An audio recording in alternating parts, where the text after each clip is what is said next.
thanks for being here. The incredible thing is that we've always had UCL student support from the very beginning.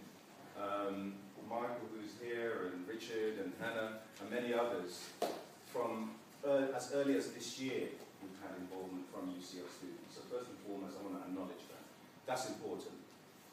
What's happened to us is really a quick turnaround in terms of what Newham initially decided was going to be a resident-led development. So they were going to actually do the homes, either refurbish it or have something really which people can live in as a home. But what's happened since UCL has come along and said, you know, we want that land, is that it's all changed. And last week, Thursday, there was a cabinet meeting.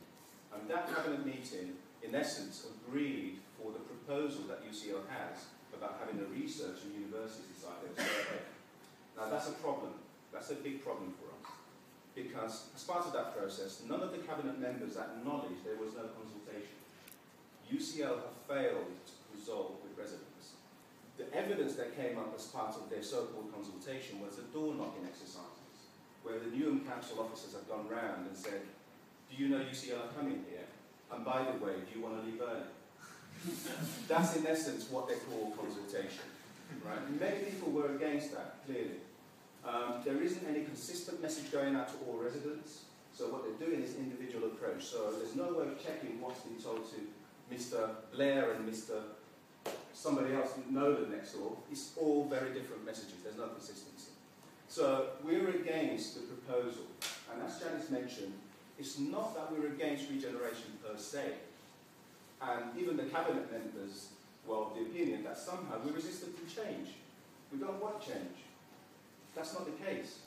What we don't want is for regeneration to happen at our expense. Okay? We clearly want the homes to be refurbished. We clearly want the area to be in keeping with what's happening in Stratford, but not at the expense of the residents that live here for many years. And also the other issue is there is a shortage of homes in Stratford. Good family homes exist in Carpenters. Good family homes, and at the national level, many of you would have heard there is issues about homes coming on the street, developers being able to develop new homes, let alone affordable homes that we're talking about. So there's a real issue in terms of the proposal made by UCL. And clearly there's all these sorts of projections about how beneficial it will be for everybody. How great it would be to have a university like UCL in Stratford. I doubt that very much because it's already very clear that we've got 3 universities in Stratford alone. Okay? Just down the road, Queen Mary, less than 3 miles, you've got Queen Mary University, prestigious university, just like UCL. You've also got Birkbeck in Stratford, and you've got UEL in Stratford. So there's this whole idea that somehow UCL coming to Stratford will transform and inspire people to go to a prestigious university and will increase access for those who are so-called lower socio-economic class, like ourselves, and somehow will be inspired to go to UCL. So all of this is what's been sold as a benefit. And job creation, okay? So the whole proposal last Thursday was actually trying to sell these as benefits.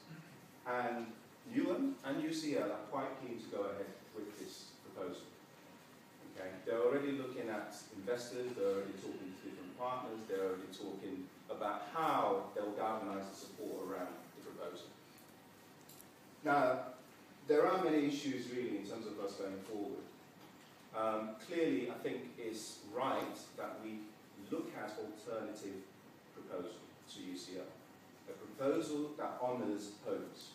A proposal that will actually say there is an alternative to having a university within Carpenters. And that's really what we want. And we've been in discussion as part of CAP about how we actually get that together. Okay? That may be a community-based plan of some sort or a neighbourhood plan, but in essence it will recognise homes within Carpenters. What we would like, and why we're here, is clearly to carry on the relationship with UCL students, those who've supported our cause so far. That's very important.